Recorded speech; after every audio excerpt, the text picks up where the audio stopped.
मैं सच में बहुत बेवकूफ हूँ। मुझे पहले ही समझ जाना चाहिए था कि ये आपका ही बुलावा हो सकता है प्रभु। ओमकार के सामने उस बरगद के पेड़ के नीचे एक शिवलिंग था जिसके चारों तरफ वही नाग लिपटा हुआ था। ओमकार उस शिवलिंग के आगे नतमस्तक हो गया और तभी उसे कदमों की आवाज सुनाई दी और जैसे ही वो उठकर पलटा वो हैरान रह गया। आप? ओमकार हैरानी से अपने सामने खड़े उस साधु को देख रहा था जिसके चेहरे पर एक अनोखा तेज था। आप कौन है बाबा? मैं कौन हूं ये मायने नहीं रखता है ओमकार, मैं यहां क्यों आया हूं ये मायने रखता है। आपको मेरा नाम कैसे पता है बाबा? ओमकार का सवाल सुनते ही साधु के चेहरे पर एक हल्की सी मुस्कान छा गई। तुम सवाल बहुत पूछते हो ओमकार, लेकिन यह समय सवालों का नहीं बल्कि कर्म करने का है। इस ब्रह्मांड के अस्तित्व को बचाना है और उसके लिए तुम्हें तुरंत अपनी इस तलाश को त्यागना होगा। तलाश को त्यागना होगा? क्या मतलब है आपका? कहीं आप पादरी की बात तो नहीं कर रहे? सही समझे ओमकार, पादरी को भूल जाओ, तुम्हारे पास उससे भी बड़ा कार्य है। पादरी को कैसे भूल जाऊं बाबा? मुझे उसे ढूंढना ही होगा। मेरा मन कहता है वो जिंदा है। तुम्हारा मन सही कहता है ओमकार, पादरी न केवल जिंदा है बल्कि सुरक्षित भी है। इसीलिए तुम उसकी चिंता छोड़कर वो करो जो हम तुम्हें कहने आए हैं। साधु की रहस्यमयी बातें सुनकर ओमकार बेहद कंफ्यूज हो चुका था। उसे कुछ समझ नहीं आ रहा था कि वो क्या करे। क्या वो फ्रांसिस की तलाश में आगे बढ़े या फिर से साधु की बात सुनकर कहीं और जाए जहां वो साधु उसको भेजना चाहता था। वो गहरी सोच में डूब चुका था और उसकी इस कश्मकश को वो साधु अच्छे से समझ गया था।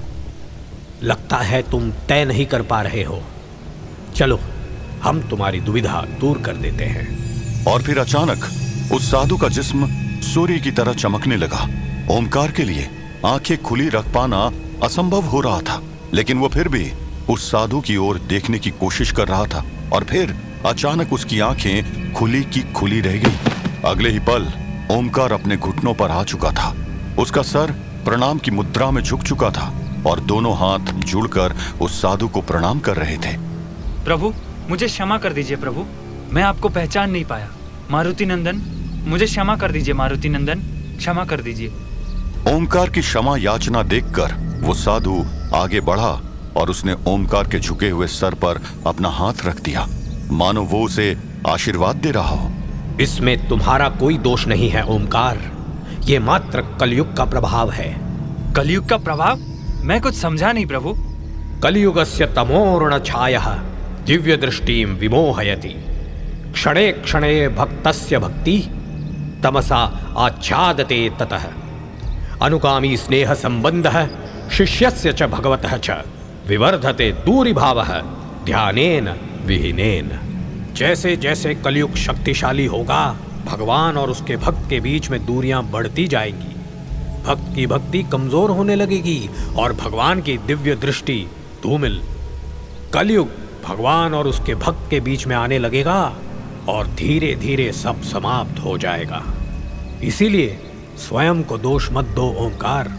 साधु की बात सुनकर ओमकार के चेहरे पर डर के भाव आ गए थे। उसने तुरंत आगे झुककर साधु के पैर पकड़ लिए और लगभग रोते हुए बोल पड़ा, ये आप क्या कह रहे हैं प्रभु? ये आप कैसी बातें कर रहे हैं? इसका मतलब अगर मैं इस लोक में और रहूंगा तो मैं अपने महादेव की भक्ति को भूल जाऊंगा? नहीं प्रभु, ऐसा मत कहिए। बिना मेरे भोलेनाथ के भला मेरा क्या ही अस्तित्व है। मैं अब यहाँ और नहीं रुकना चाहता हूँ प्रभु, मुझे कैलाश पर वापस जाना है। ओमकार काफी डर चुका था क्योंकि जो बात साधु ने बताई थी वो किसी भी सच्चे भक्त के लिए डरावनी थी। ओमकार साधु के पैरों में अपना सर रखकर गिड़गिड़ा रहा था। तभी साधु ने आगे झुककर ओमकार के कंधे पकड़ लिए और उसे उठाते हुए बोले, उठो नंदीपुत्र, उठो। इस प्रकार भयभीत होने से काम नहीं चलेगा। पर आपने जो बात कही है वो सुनकर मैं बहुत डर गया हूँ प्रभु। कलयुग का असर मुझ पर होने लगा है।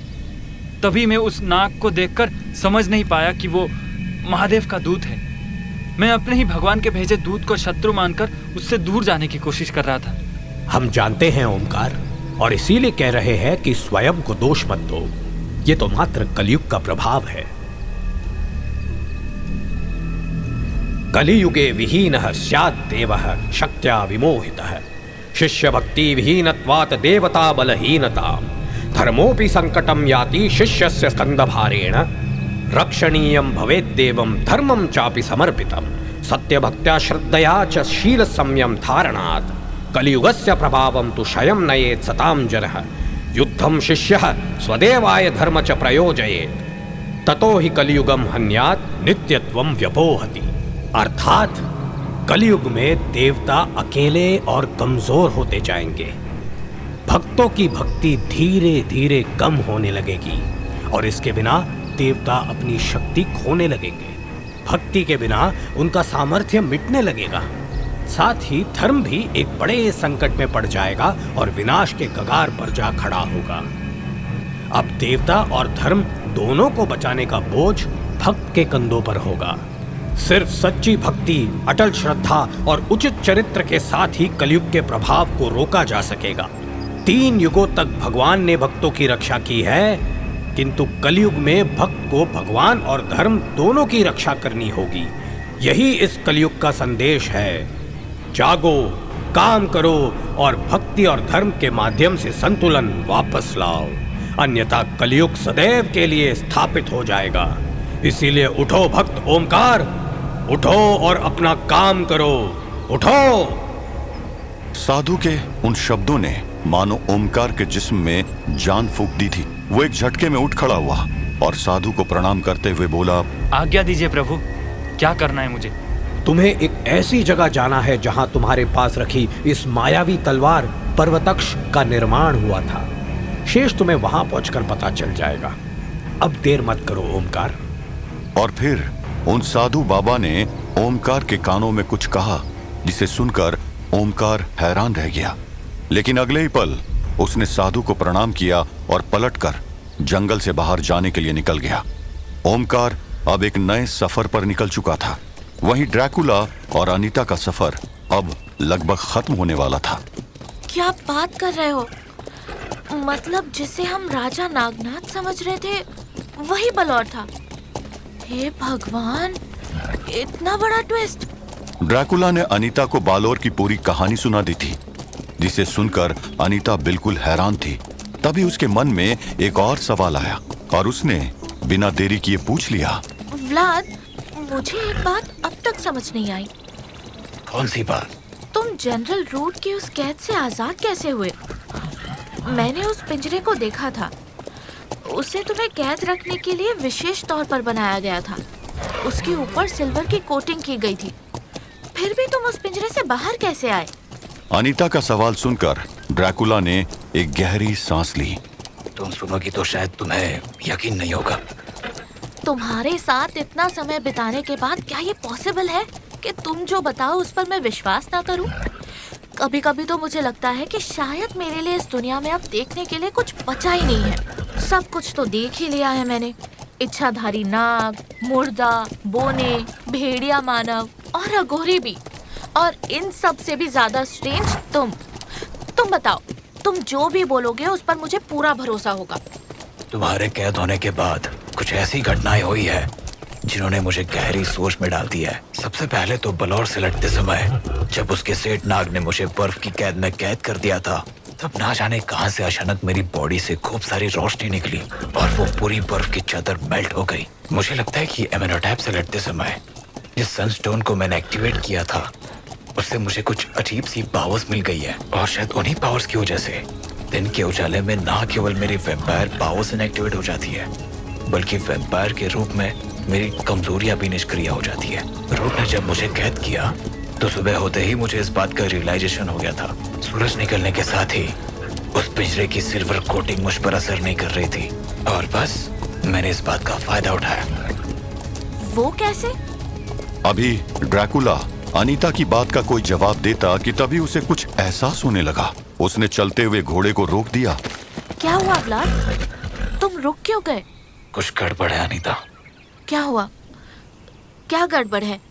मुझे अचानक रामदास के सिग्नल आने बंद हो गए हैं। सिग्नल आने बंद हो गए हैं? मतलब मैं कुछ समझी नहीं।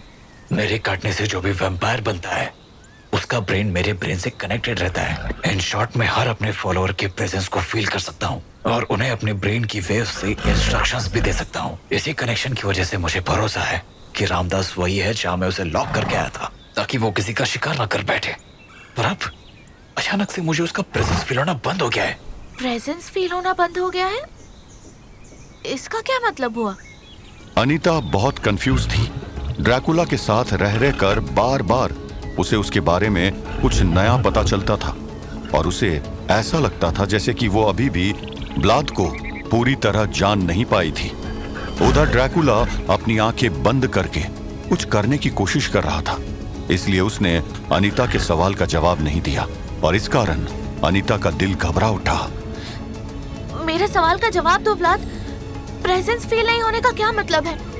रामदास ठीक है ना? बोलो व्लाद, बोलो।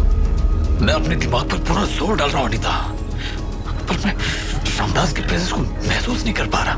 इसके अब दो ही मतलब हो सकते हैं, एक तो रामदास अब वैम्पायर नहीं रहा, या फिर क्या व्लाद? या फिर रामदास अब मर चुका है।